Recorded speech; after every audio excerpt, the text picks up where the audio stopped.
Thank you, Steph. 2 teachers have tested positive for COVID-19, at least one of them with the UK variant, after officials say that the pair used school facilities to exercise together without masks. Both teachers are within the Durham Region Catholic District School Board. They've been teaching remotely.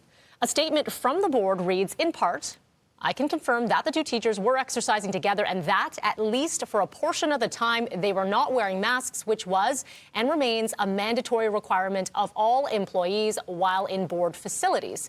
This comes as the school prepares to reopen next week.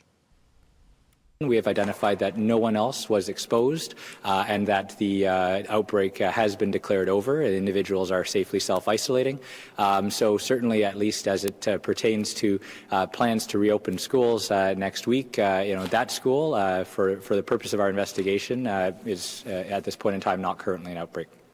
The Durham Region Catholic District School Board is not identifying the school, but multiple media reports suggesting it is a St. Roch secondary school in Brampton, I should say. It's also unclear if the teachers will be facing any disciplinary actions, so we'll be following that story.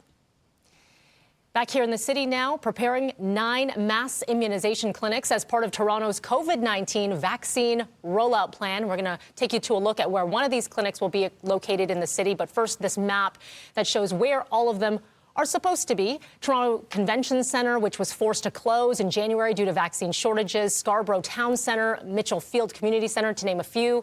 The city says these sites could all be open as soon as April if a steady supply is restored. That is key.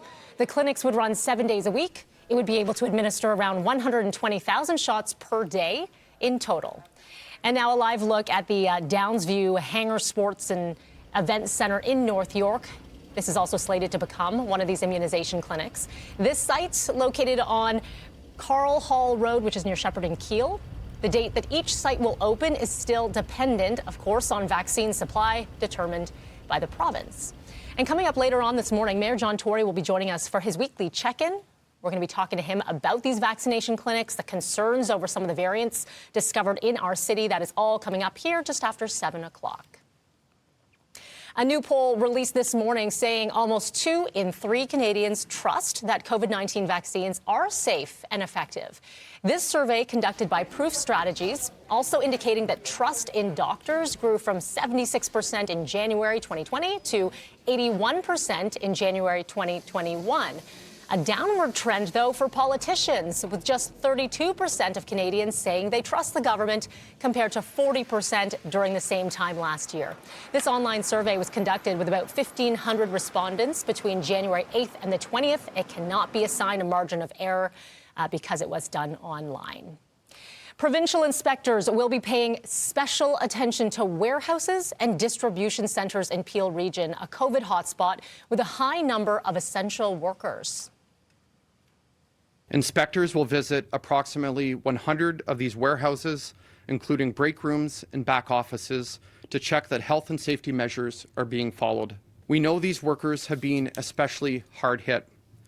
Businesses in this sector also employ a high percentage of temporary workers. So we want to make sure the virus isn't traveling with them. Measures like physical distancing, screening, mask wearing, all of this will be coming under scrutiny.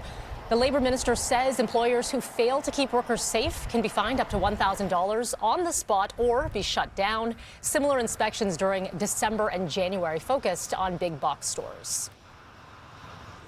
A man from Stratford, Ontario, has been charged for allegedly producing a fake coronavirus test result at Pearson Airport. Investigators say the man arrived on Monday night and attempted to hide the fact that he had tested positive for the virus. The 29-year-old faces a charge of knowingly using a forged document. He was taken to a hotel for mandatory 14-day quarantine. Well, the region of Durham conceding that they made a mistake, but the backlash continues after a scavenger hunt marking Black History Month surfaced online. Now, according to social media posts, employees were encouraged to do things like dance to a reggae song or have a conversation with a Black employee. Author and activist Desmond Cole tweeted this picture of the scavenger hunt. Now, the municipality responded to his tweet saying, though engaging with the community and regional staff, we acknowledge that mistakes will be made while addressing anti-Black racism. This statement is not attributed to any specific Durham Region official, and we are reaching out this morning. We hope to get you more information on this story. So we could be hearing as soon as today whether or not officials will be canceling March break. Coming up in less than 10 minutes, a new petition gaining major traction online, calling on the government to keep the break in place. So will it impact the province's decision? Coming up, we talk to a parent who started the campaign.